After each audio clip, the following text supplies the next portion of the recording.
This is the Investor Connect podcast program. I'm Hall T. Martin. I'm the host of this show in which we interview angel investors, venture capital, family offices, private equity, and many other investors for early stage and growth companies. I hope you enjoy this episode.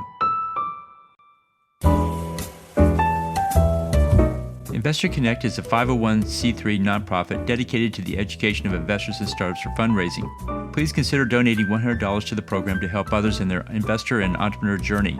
You can find the donate button on the investorconnect.org website. Hello, this is Hall Martin with Investor Connect. Today we're here with Bill Flynn, CEO and Chief Catalyst at Catalyst Growth. Catalyst Growth helps leaders do so for the right reasons by helping them take the guesswork out of growth. Bill, thank you for joining us. Thanks, Hall. Great to be here.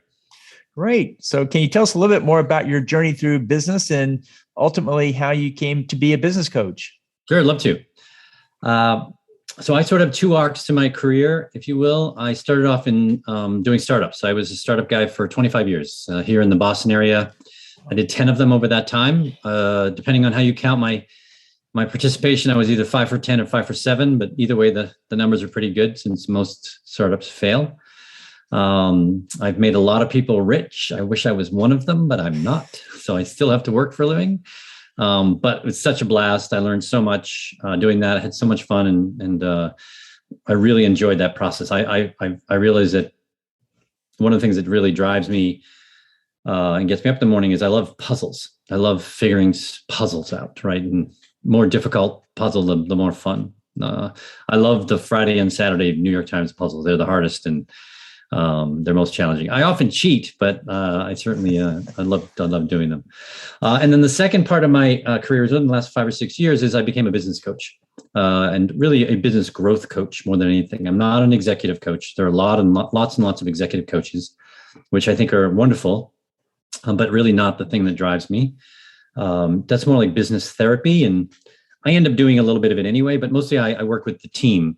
And I help them, I teach them, I'm more of a teacher than a coach. I teach them a growth framework, and I teach them lots of stuff that I know about strategy and execution and neuroscience and feedback and whatever. So that's sort of been my two arcs, and I'm still on this one. I think this is going to be my last one. I'm really enjoying it. I now know what a calling is. I knew what it was intellectually, but now I know what it is viscerally.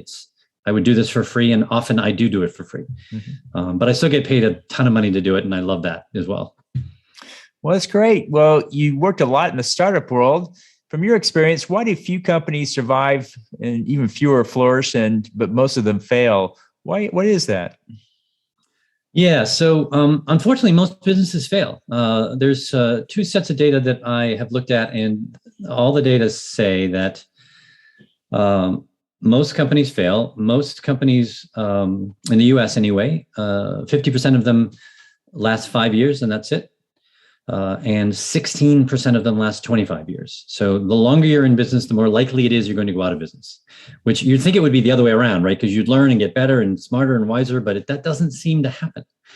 So I think that's a shame, because really good ideas, really good businesses, really good people just fail or struggle for preventable reasons. And so that's the next thing, which is, the survivors are the next, right? So the ones that fail, I think, most businesses fail, I think, from indigestion, not starvation. They try to do too many things. They go too wide, and they're chasing revenue. There's sort of this growth paradox that Gerber talks about in the E-Myth. That everyone thinks that revenue is going to solve it, but then actually it becomes a paradox. And if you're chasing revenue, it doesn't mean you're chasing cash, which is really what you should be chasing. You should be chasing finding ways to put money in the bank, because if you want to grow your business, you must invest, and you typically must invest ahead of growth, which is a risky business. So you got to have some cash there.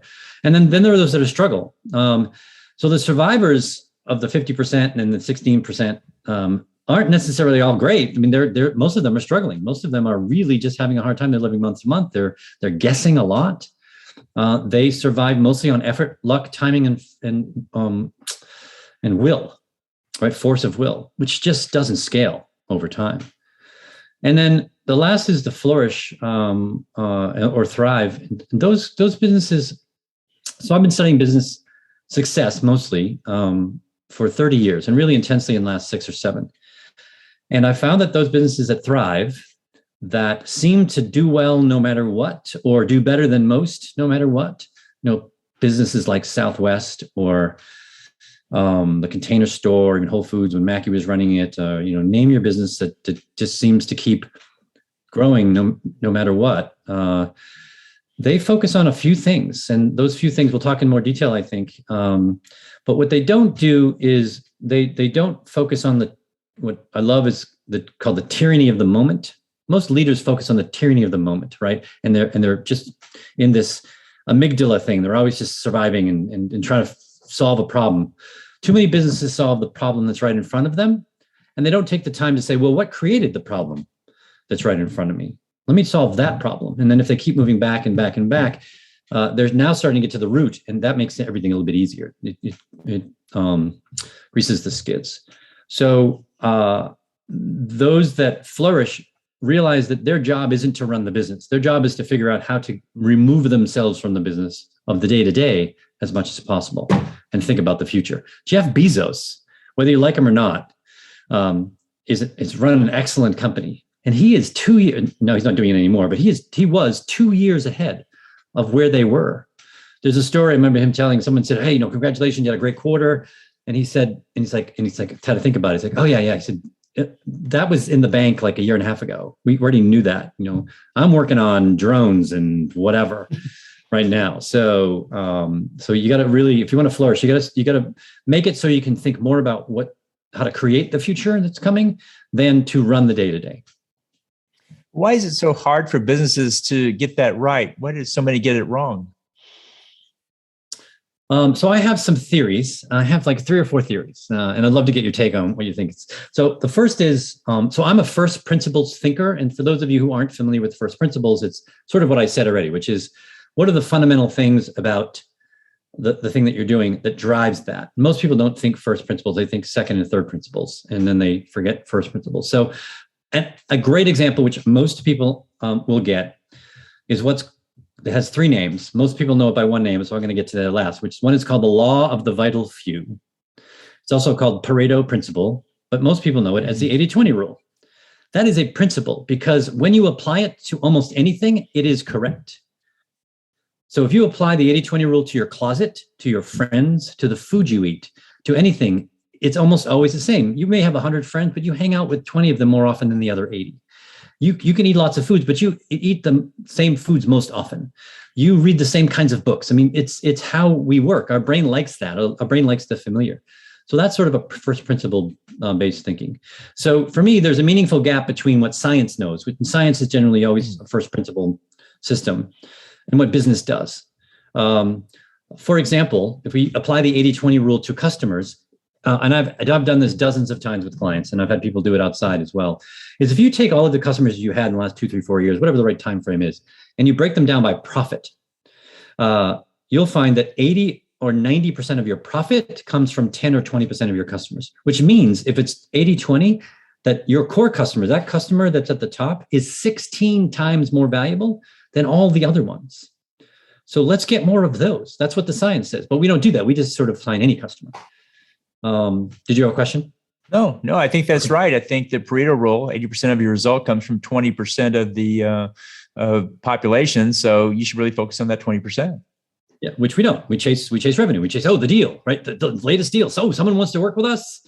Let's do that. Someone thinks we're pretty. We should work with them. But they might not be the right customer for you.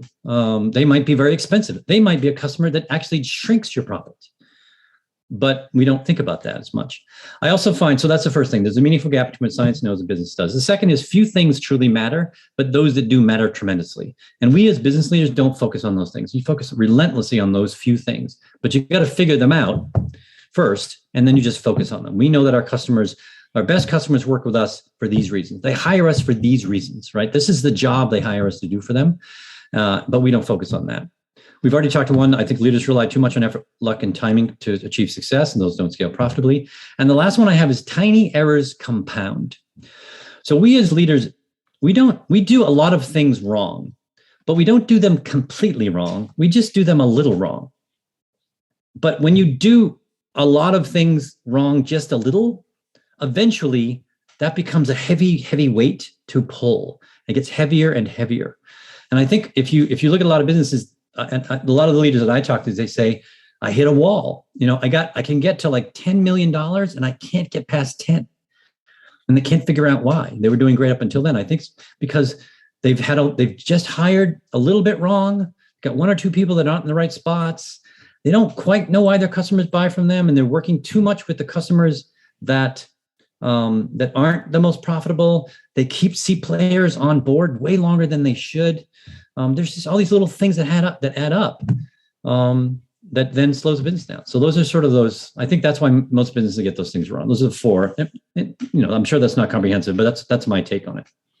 Sounds like a little bit of each one happens in many businesses. And so it's a combination that must come together, is my thoughts. Have you ever done any analysis in this area? Yeah. So we've done, I've been a sales guy for a long time, and I've done a lot of analysis of customers, and I would often break our customers into segments, right? So one company, we said, what are the ones that are just big and we need to take care of? They're not necessarily growing, but they're the big companies. I worked in high tech, so these are Dell and Walmart and big companies that paid us a lot of money. We needed to pay attention to them. And what was the next down below, which which ones had headroom, which ones had room that we could sell them more things, or we could work them in more ways, or we could go in and go deeper with them. They're a big company, we're only in a section of them. And then what were the ones that were just don't really need attention, are going to be fine? And then what are the ones that we should just ignore, or mostly ignore, and hope either that or fire them? And my team would constantly go over that. And we found that, as we mentioned earlier, if you can find the ones that are in the top two categories, find the next one, that adds so much so quickly to your business, to your bottom line and your top line, which gives you more stuff to work with and allows you to invest more in the company and in the organization. And that example is something that I've seen work really, really well. So you talked about those that flourished. Did you find any similarities among those that did so? Yeah. So the ones that flourished are the ones that I think focus on three things, which is really what my book is about. What I've found is that, I'm sure there are other things, but these seem to go to the top most of the time. The ones that flourish focus on three things. Team, because performance is a team sport. There's a study done by ADP a number of years ago. About 20,000 people were asked over 19 different countries, and it was asked a simple question: how many are you on a team, or do you an individual contributor? And over 80% of the people said, I'm on a team, at least one team. A large majority of those people were on two or more teams. And many of the teams that were in that third and fourth layer down weren't even in the organizational chart. So these were just ephemeral teams, or just teams that came up and happened and then went away, right? Yet we don't teach people how to be really good team leaders. And what we're finding is that anyone at any time could be leading a team, even though they don't have a title. I mean, they may not have anyone reporting to them, but all of a sudden they're leading a team. We've given them no skills. It's like, it's sort of like being parents, like, good luck. There's books and stuff, but, everyone's a different kind of parent, right? And there's no one way to parent, but there's certainly some fundamentals you can do. And you should do that as team leaders. Teach your people how to run really good teams, how to organize a team, how to run a team, how to make sure that everybody's heard, how to do this. There is science behind how to run a really good team. Amy Edmondson studied teams. Marcus Buckingham has studied teams. Stanley McChrystal has The Team of Teams, which is a book of, showing what he did and how he made teams better. So teams are really, really important.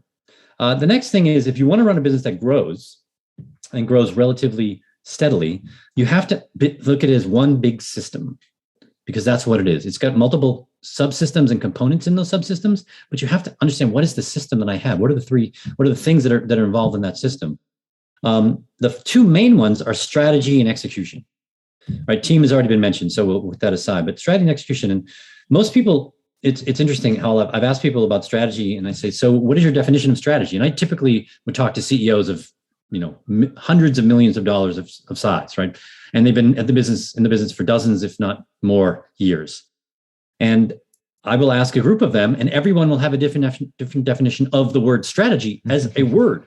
What does it mean? And often, I'll say, what is strategy? And they'll just sort of blurt out, well, it's the plan. I said, well, is it the plan, or is there something else It's like, it's a strategic plan. I said, but how did you come up with the strategic plan? And basically what I'm trying to get them to do is strategy is about thinking, right? It's really the thought that goes into it, which then helps you make a better plan. And the plan is what you execute. So those are the two things you want to be focusing on, strategy and execution. And strategy is really, there's a bunch of definitions. I'm really a big Michael Porter fan, and I love his definition of strategy, but I've sort of modified it a little bit. But so basically it's a unique market position that combines a set of interdependent variables that focus on what the customer, your core customer, wants and values. And if you can figure that out, so for instance, there's a joke, which I don't know if it ever happened, but supposedly when Herb Kelleher was running Southwest, he got a letter from a woman that said, I'm leaving Southwest. I think it's terrible. I don't like what you did. I like to get my own seat. I want to have first class. I don't like the fact that I can't pick my, all these things. And supposedly he wrote back, "We will miss you. Because you're not my customer. I didn't make this airline for you. I'm not trying to fix this and make you feel better. Go fly somewhere else, because my customer was someone who used to ride the bus. And I've created a situation where they have now an option to take a plane versus a bus." This was in the 70s and 80s. So you have to really understand those kind of things and really fit the unique position. So like I fly Southwest all the time when I fly for myself. When I get flown by customers or if I do speeches and stuff, I'll fly whatever is easiest, most convenient. But if I'm spending my own money, I'm gonna spend as little money as I can and have the shortest amount of time in an airport or on a plane. That's generally how I do it. So that's sort of about strategy. And then execution is simple, but hard to do. Really good execution. Simple is it's only three things, which is what are my priorities? What are the things that I think are going to get me further, faster, right? Move the company forward. How do I know I'm doing it? What are my metrics, or whatever you want to call those words, right? Key KPIs or OKRs or whatever the heck thing is you want to call it. I don't care what you call it. It's some way to know, are we actually making progress? And the last thing is meetings. Meetings are the best way to move your company forward, and we suck at them. We are horrible at meetings. They're usually a disaster. I read somewhere that we've wasted, in the United States alone, we waste $37 billion in useless meetings. That's a lot of money. And then lastly, from an investor perspective, is cash. Cash should be your primary financial growth metric because it costs money. We've already said it costs money to grow a business, and you need to have cash to do that. And you need to figure out how to generate the cash in order to make that happen. So those are the three things. Team, create a system that focuses on strategy and execution, and using cash as your primary financial growth metric. Those are the similarities I've found.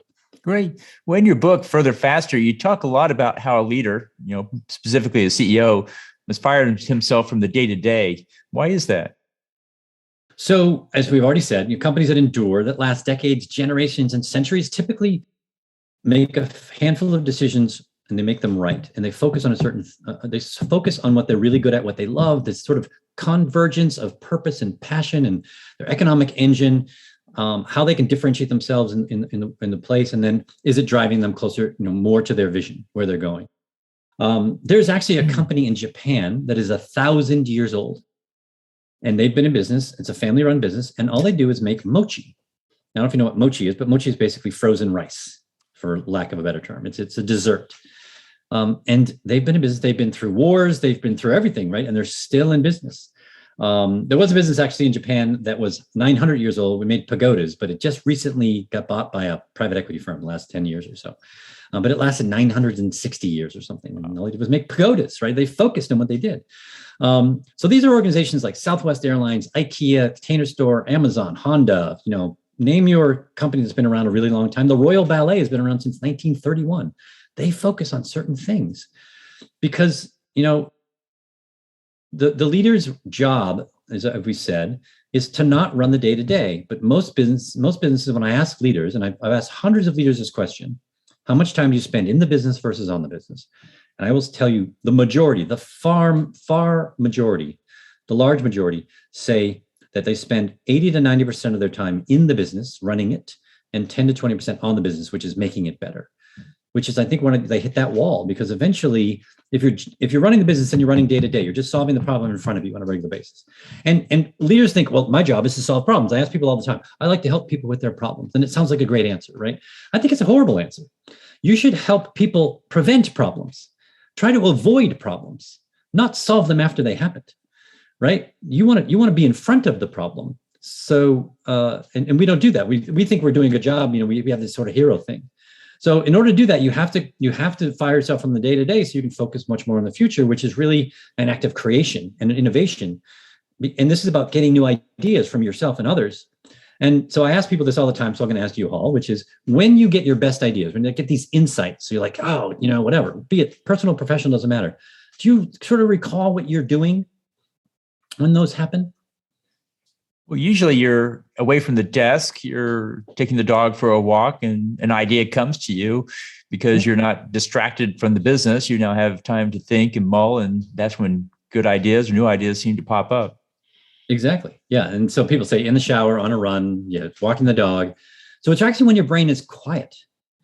Because when you get a new idea, you actually change the wiring of your brain. There's neurons that weren't connected that now are connected. And that's when you get the insight. It's called the edge effect. It's these little things of pieces of data, and they're usually what's called weak signals. They're not something that you're always thinking about. They're just something maybe you saw or read or heard from somebody. And then all of a sudden, they connect.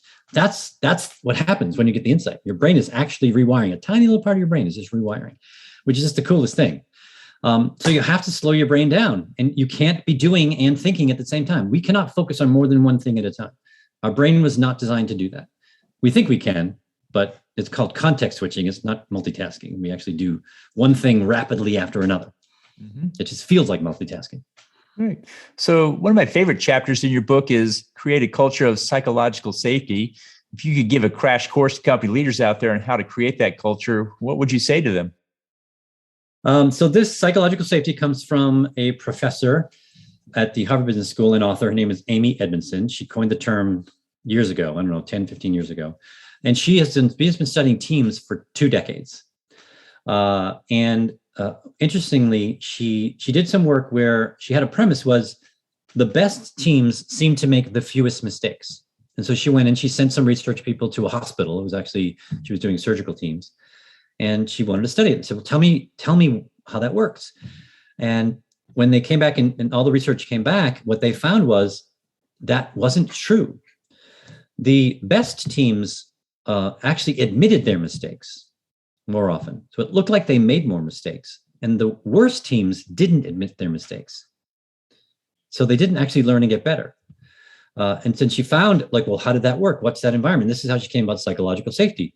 And she said there were a number of things that you can do. If you're a leader of a team, this again, how do we teach people to be good team leaders? One is to create this safe environment where people feel okay to screw up, to come up with a crazy idea, to admit that they don't know something. This actually creates an environment where you learn faster and get better, because people, Simon Sinek has this great line, which he says, people have 2 jobs at work: their regular job and lying, hiding, and faking. And that's their second job, because they don't want to look stupid. They don't want to look like, they're the troublemaker, all these things. And so we're constantly thinking, we're trying to dodge whatever this bullet, the psychological bullet that I might get hit with. And we're always trying to do that. And if you create this environment, people are open to just saying, I have no idea what I'm doing. And it could be the leader, right? I'm not really sure what I'm doing. I know I want to go here, but anybody have any ideas? Or I totally screwed up. Here's how I screwed up, and you support them, et cetera. So those things that you can be, this comes from teaming, which is one of Amy's books, is, you can be accessible and approachable as a leader, right? People feel like they can come to you and say, look, I'm just stuck. I used to have a leader, he's actually a friend of mine. And, he learned, because this was conventional wisdom, he grew up in large companies, HP and DEC and whatever. And he'd always say, because he thought this was the right thing to do, is, okay, if you have a problem, do not come to me with this problem unless you have an answer. Which sounds great, but it's wrong. Because then people won't come to you with problems. And guess what happens to the problem? It never gets addressed, right? Because they're afraid to bring it up. And some problems are hard and they don't have an answer. So it's actually the wrong advice to give. It's like, let's just bring problems out. And then you say, great, let's solve the problem, but let's not stop there. Let's say, okay, what's the problem that's creating that problem? Right. And then what's the problem that's creating that problem? That's what you should be doing. And then, again, you keep moving back to that first principle thinking in the roots. You have to be accessible and approachable to do that. You have to be willing to display your own fallibility. I'm a human being. Because when you as a leader show that you're a human being, guess what? You give permission to everyone else to be a human being. But we've been taught that leaders don't admit weakness, right? You have to be the answer man or the answer person, or You have to have everything. You can't show that you don't know something, because then people will take advantage of you and whatever. As it turns out, they don't. They actually work better together. So this is sort of the science, what science does, and science knows and business does. We do this. There's a whole bunch of other stuff you can do as well. But those are some of the things. I'm a huge fan of. So Marcus Buckingham and Amy Edmondson are really the two people that I go to a lot for teams. And I highly recommend people look at some of their work. Great. Well, so what leader has most inspired you in your leadership journey so far? Yeah, this is always the same guy. He's still with us. His name is Alan Mulally. Do you know who Alan Mulally is? No. Most people do not, which I think is such a shame. So Alan Mulally is not as famous as Steve Jobs or Herb Kelleher or Sam Walton or, name your iconic Bill Gates, Warren Buffett, whatever. But I think he's better than all of them. And let me tell you why I think he's better than all of them. So Alan Mulally ran Boeing commercial aircraft through the 90s, in the middle of 9/11. And they came out of his tenure better than they went in through 9/11. Then Bill Ford asked him to run Ford, and he did the same exact thing through 2008. Two existential economic crises aimed at that particular industry. And he fixed them both in the middle of it. No leader has ever done that once, forget twice, right? And what I love about Alan Mulally is the reason we don't know who he is he's an extremely humble person. And he doesn't want the limelight. He's not doing it for that reason. He loves people. And Alan and I are now friends, which is really cool. And I asked him, and I've heard him say, here's my mantra, which is, he's like, how do you do it? And his little quippy little answer is, you love them up, love your people up, he says, but you hold them to the standard, right? So he set the standard. And if they didn't meet the standard or weren't willing to meet the standard, he still loved them, but he loved them and helped them to work for another company, because he's like, this is what we're doing. And it's okay that you don't want to do this, but you probably shouldn't work here. And that's what he did. I mean, he turned a macho, insular culture at Ford into an open, caring, and loving group. And they became the number one car seller in 2015 for a year, the year after he left. So he was there for about 6 years. The year after he left, they were number one again. The last time they were number one was when Henry Ford was running Ford. And then Mark Fields took over, and Mark, unfortunately, didn't continue Alan's work or a facsimile of Alan's work. And Ford has gone back down, which is just too bad. But I think I love that, because you can be a really good, strong leader, firm leader, without being a jerk, right? You don't have to be Elon Musk or Steve Jobs' reputation to be a good, strong leader. You can still be a really nice human being. So that's why he's my top guy. Great. Well, I appreciate you sharing that. I have a few questions that I always ask every guest. First is, what online information source do you find most helpful in your work? Yeah, so I have several. I'm a huge book reader. You see behind me, I get lots of books and stuff. Mostly I read on my phone. And I typically read between 30 and 60 books a year. Actually, in the last year and a half, I've reread, I've read probably about 1,000 books over the last several years. And I went back and what are the ones that I really like the most? And I actually put them on my site. So when we talk about where my site is, I have a resource area on my site. There are about 70 or 80 books on there. I break them down by category. And then I say, here are the ones that I think you should absolutely read. These are the ones that are the best for me. And those are, again, first principles books, right? I love the books about, Shoe Dog and anything about the story, the Amazon way. Those are great for stories, but they don't actually teach you anything, because you can't copy what someone else did and have it work for you, because you're not them. And you don't, and they don't know, they write some stuff down, but they don't know that actually they're not telling you everything. So sort of like I would say like a 400 hitter in baseball can't really teach someone else how to be a 400 hitter, because they just do it.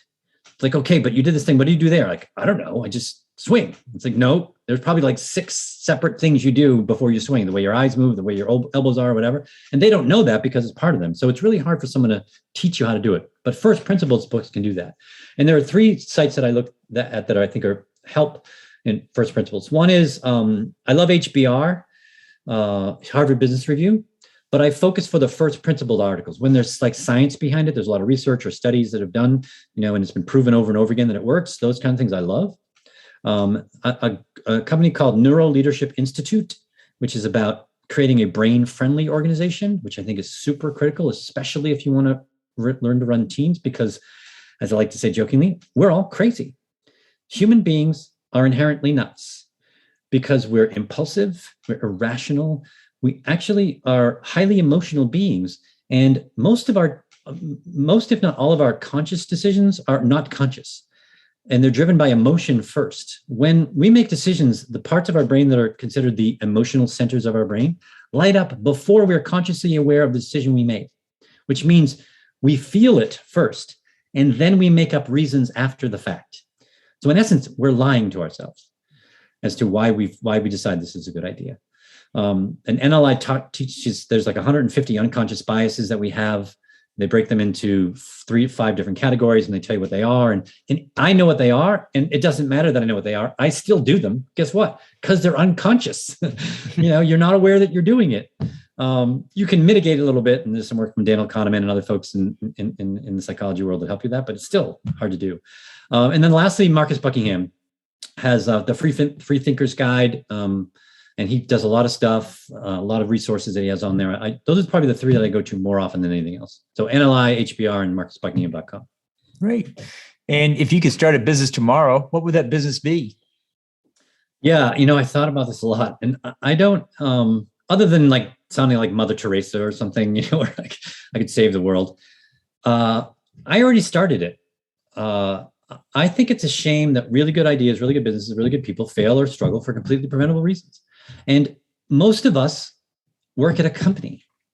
That's going to change, especially, I don't know, you and I are going to see it, but the world of business is going to be completely different in the next 10, 20, 30, 50 years, right? Because technology and other things are going to allow people to be much more fluid in how they do things, and companies will look different.